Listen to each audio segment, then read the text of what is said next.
Good morning, student. We are heading toward our next topic, that is permanent tissue. In the last lecture, we have discussed about the meristematic tissue और temporary tissue. वहीं पे हमने थोड़ा सा इसके बारे में पढ़ा था कि मेरिस्टेमेटिक टिश्यू जब डिफरेंशिएट कर जाता है या अपने आप को अलग कर जाता है या अपने आप को स्पेसिफाई कर जाता है शेप साइज के उस फॉर्म में, तो वो क्या बना लेता है बेटा, परमानेंट टिश्यू को फॉर्म कर लेता है। और इसके बारे में हम बात भी कर चुके थे कि कितने तरीके का होता है बेटा, सिंपल टिश्यू और परमानेंट कॉम्प्लेक्स टिश्यू। तो today we will discuss about the simple permanent tissue.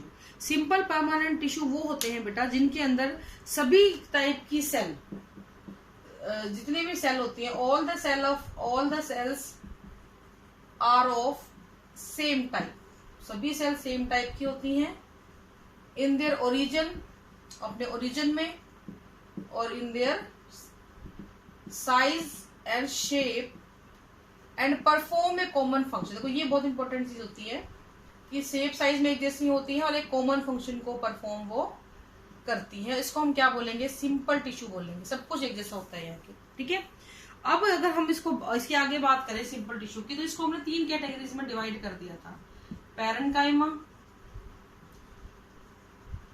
Collenchyma, sclerenchyma. Parenchyma, collenchyma and sclerenchyma. तो first of all we will discuss about the parenchyma. ये पैरेन्काइमा क्या बला होती है उसकी हम बात करेंगे। तो बेटा पैरेन्काइमा जो है ये प्लांट के अंदर जिस भी हिस्से को आप इमेजिन करते हो कि हाँ जी ये चीज पैकेजिंग कर रहा है या ये चीज किसी जगह को भर रहा है, तो वहां पे आप ये मान लेना कि पैरेन्काइमा टिश्यू आपका मिल रहा है। तो पैरेन्काइमा टिश्यू जो होता है, parenchyma tissue is beside to pore, यानी कि कोई एक सेल है, ये पैकेजिंग की तरह काम होता है, ऐसे ऐसे ऐसे प्रेजेंट होती है इसकी सेल,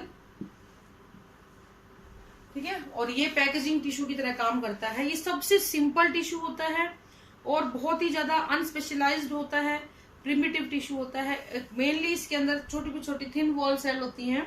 ये सारी की सारी सेल्स होती हैं, इनके बीच में इंटरसेलुलर स्पेस, देखो ये वाला ये खाली जगह जो आपको नजर आ रही है ना, इंटरसेलुलर स्पेसेस होते हैं इसके अंदर प्रेजेंट होते हैं। It form the basic packaging material. ये बहुत इंपॉर्टेंट चीज है, आप पी से याद रख लेना, packaging, P for parenchyma, P for packaging. तो बेसिकली ये पैकेजिंग टिश्यू की तरह काम करेगा। जितने भी अदर परमानेंट टिश्यू हैं, जो भी कॉम्प्लेक्स टिश्यू आपके बने होते हैं, उन सभी टिश्यूज या कोई भी टिश्यू जो बना हुआ है या कोई भी ऑर्गन जो प्लांट का बना हुआ है, उसकी बेसिक फॉर्मेशन इसी टिश्यू की हेल्प से होती है। तो बेसिकली ये क्या करता है, ये सभी प्लांट बॉडीज, पूरी की पूरी प्लांट बॉडी में मिलने वाला, सबसे ज्यादा अमाउंट में मिलने वाला टिश्यू कहलाता है। इसकी जो सेल वॉल होती है वो किसकी बनी होती है बेटा, कैल्शियम पेक्टेट की बनी हुई होती है, और हर सेल के पास एक न्यूक्लियस और वैक्यूल होगा। ये लिविंग सेल होती है, ठीक है। तो कैल्शियम पेक्टेट की इसकी सेल वॉल होगी, इसके पास प्रोमिनेंट न्यूक्लियस होगा, इसके पास अच्छा अमाउंट में साइटोप्लाज्म भी होगा, ठीक है। अगर इसकी सेल की शेप की बात करें, it can be spherical, it can be oval, it can be cylindrical, isodiametric, कोई भी इसकी शेप हो सकती है।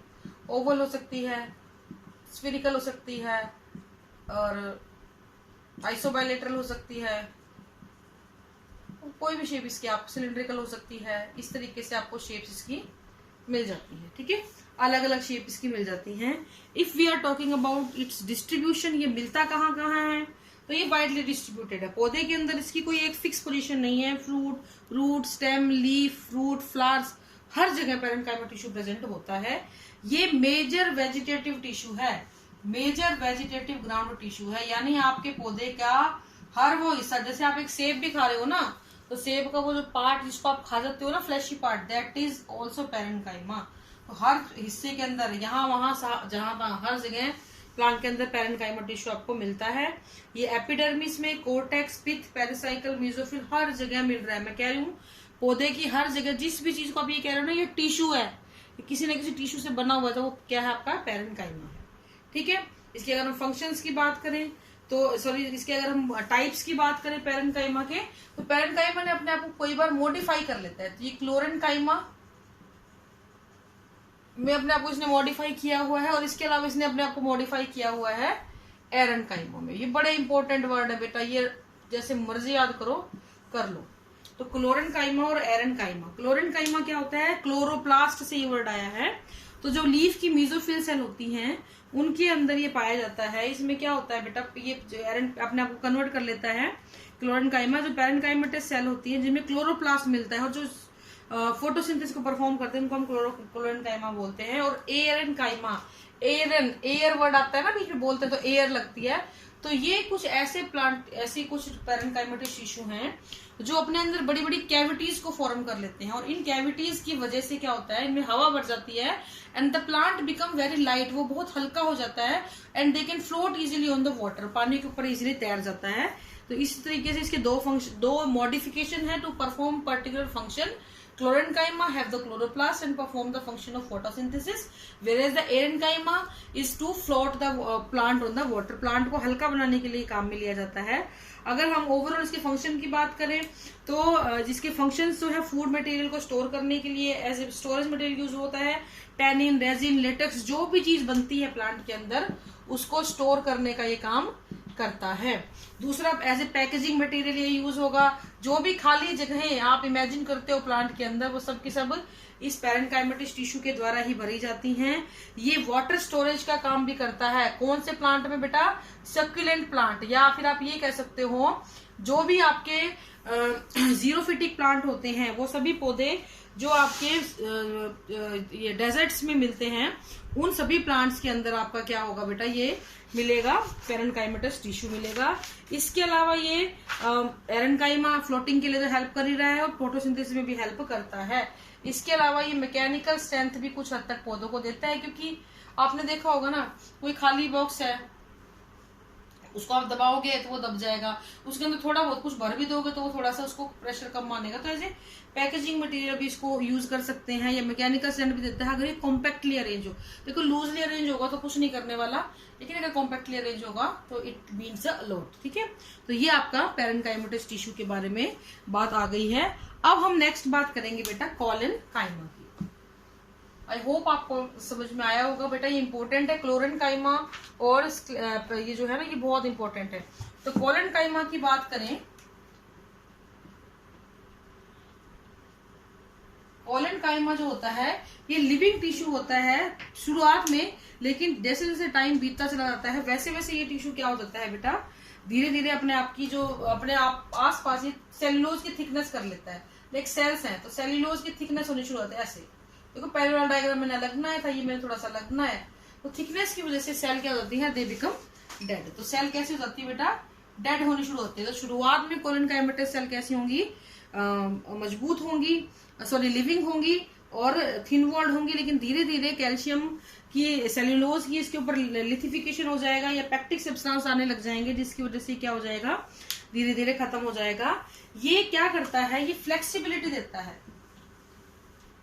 लेकिन ये हमेशा डेड नहीं होता है बेटा, ये ध्यान रखना। बहुत ही ज्यादा मैच्योर प्लांट जो होते हैं, अदरवाइज प्राइमरीली तो ये लिविंग ही होता है। ये तो आप अगर आपसे कोई पूछे लिविंग, तो हाँ ये लिविंग होते हैं। ठीक है, तो फ्लेक्सिबिलिटी देते हैं प्लांट को। फ्लेक्सिबिलिटी का मतलब आपने देखा होगा, छोटे छोटे बच्चे शरारतें करते हैं, पेड़ की डाली लटकती मिले उसको पकड़ के खींच देते हैं, टूट जाती है वो, नहीं, वो फिर आप जैसे ही उसको छोड़ते हो वो वापस अपनी पोजीशन ले लेती है। This is called flexibility. तेज हवाएं चलती हैं, बड़ी तेज आंधियां आती हैं, पौधा अपनी एक क्षमता से ज्यादा झुकने की कोशिश करता है। देखो जरूरत से ज्यादा दबाव आ जाए तो अलग बात है, अदरवाइज वो एक बहुत बड़ी लिमिट तक फ्लेक्सिबल होता है। फ्लेक्सिबिलिटी, ये फ्लेक्सिबिलिटी उसको क्या करती है, उसको बचाए रखती है टूटने से। तो ये टूटने के लिए, टूटने से बचाने के लिए काफी ज्यादा फ्लेक्सिबल इसको कर देता है।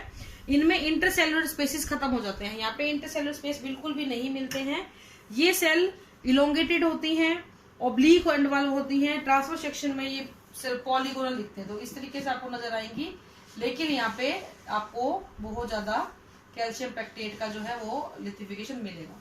तो अगर कोई पूछे कि लिविंग है या नॉन लिविंग है, तो बेटा लिविंग मानना, नॉन लिविंग ये बहुत बाद में जाके होती हैं, तो इसको हम लोग लिविंग ही मानते हैं। ठीक है, नेक्स्ट जो आपका कॉलेनकाइमेटस, इसकी टिश्यू, अगर हम डिस्ट्रीब्यूशन की इसकी बात करें तो ज्यादातर ये एपिडर्मिस के नीचे मिलती है, लीफ स्टॉक, लीफ की मिड रिब।